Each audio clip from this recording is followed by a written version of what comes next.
میں ڈاکٹر اعجاز بورا سے پہلے ڈاکٹر واسی صاحب سے گزارش کروں گا اور اختتامی پھر ڈاکٹر اعجاز بورا اپنی پوری گفتگو کو کنکلوڈ بھی کریں گے۔ میں ڈاکٹر واسی صاحب جو اس وقت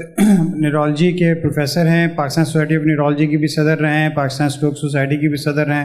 اور neurology awareness and research foundation کے اس وقت صدر ہیں اور آغا خان یونیورسٹی سے منسلک ہیں۔ میں ان سے گزارش کروں گا ایک تو پاکستان میں اور دنیا بھر میں اس کے اعداد و شمار اور اس کے حوالے سے جو ڈاکٹرز کی آگاہی اور اس کے حوالے سے معاشرے کے اندر ہونے والے اقدامات کے حوالے سے اپنی گفتگو رکھیں۔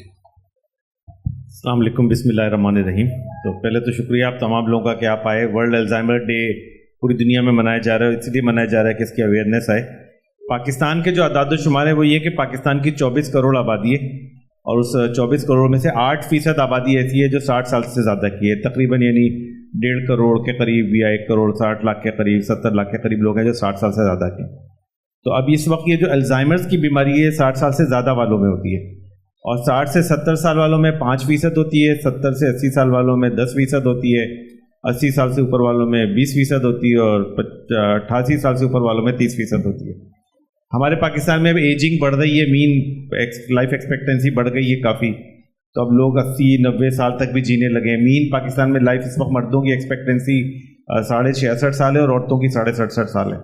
اور یہ تو مین ہے۔ اس کا مطلب بہت بڑی تعداد میں پاکستان میں تعداد ہے لوگوں کی کہ جو 70-80 سال کی عمر میں بہت ایکٹیو لائف اسٹائل کے ساتھ رہ رہے ہیں۔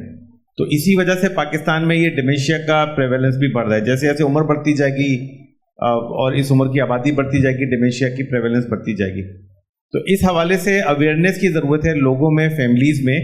کہ لوگ ڈیمینشیا کے مریضوں کو ڈائگنوز کر سکیں۔ اصل میں بڑھاپا آتا ہے تو لوگ بہت ساری چیزوں کو بڑھاپا سمجھنے لگتے ہیں کہ بڑھاپے کی وجہ سے ہو رہی ہیں چیزیں،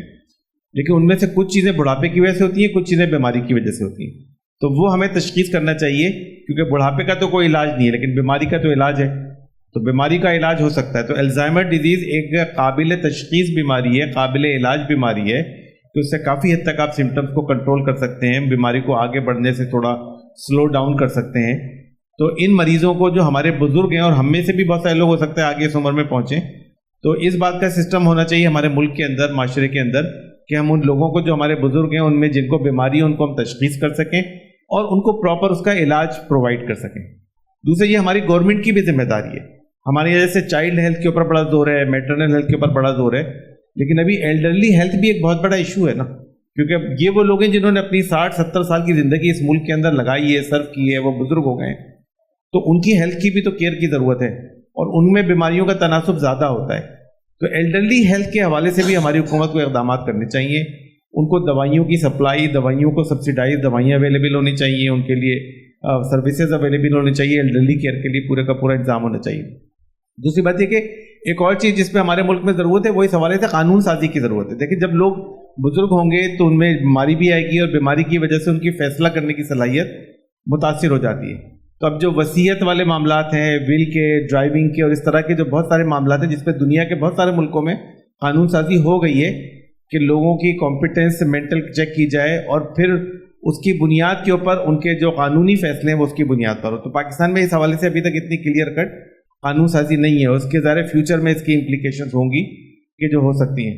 تو یہ 3 نقطے ہیں جو میرے ذہن میں، ایک تو یہ کہ پاکستان میں الزائمر کی بیماری کافی موجود ہیں اس کے، اور یہ بیماری بڑھ رہی ہے، بہت بڑی تعداد میں لوگ اس کو بڑھاپا سمجھتے ہیں تو اس کا علاج نہیں ہو رہا ہے، لیکن ان مریضوں کو آئیڈینٹیفائی کرنے کی ضرورت ہے، ان کا علاج کرنے کی ضرورت ہے اور ان کے علاج کے ذریعے سے ہم ان کی کیئر کو کافی بہتر کر سکتے ہیں۔ اور تیسری بات ہے کہ پاکستان میں ڈیمینشیا کے مریضوں کے حوالے سے اور پوری جو نیورو ڈی جنریٹو ڈیزیز کے حوالے سے قانون سازی کی ضرورت ہے، اور گورنمنٹ کو ایک ایلڈرلی کیئر پروگرام شروع کرنے کی ضرورت ہے کہ جس میں ان تمام بزرگوں کو ایک سپورٹ پرووائڈ کی، جس طرح گورنمنٹ پینشن فراہم کرتی ہے سرکاری ملازمین کو، اسی طرح جیسے امریکہ میں ایک پروگرام ہے میڈی کیئر کہلاتا ہے، وہ 65 ایئر سے جتنے زیادہ کے لوگ ہیں ان کو گورنمنٹ فری تمام علاج کی سہولتیں دیتی ہے۔ تو اس طرح کا کوئی انشورنس کا سسٹم یا کارڈ کا سسٹم ایسا شروع ہو گیا پاکستان میں کہ 60 سال سے 65 سال سے زیادہ کی عمر کے جتنے لوگ ہیں جو اس وقت 1.5 کروڑ کی تعداد میں، ان کو یہ گورنمنٹ فری آف کاسٹ علاج دے، ان کو سہولیات فراہم کر سکے، تو اس کے نتیجے میں ہم ان بزرگوں کی کیئر کو پاکستان میں بہتر بنا سکیں گے۔ شکریہ، بہت بہت شکریہ ڈاکٹر واسع۔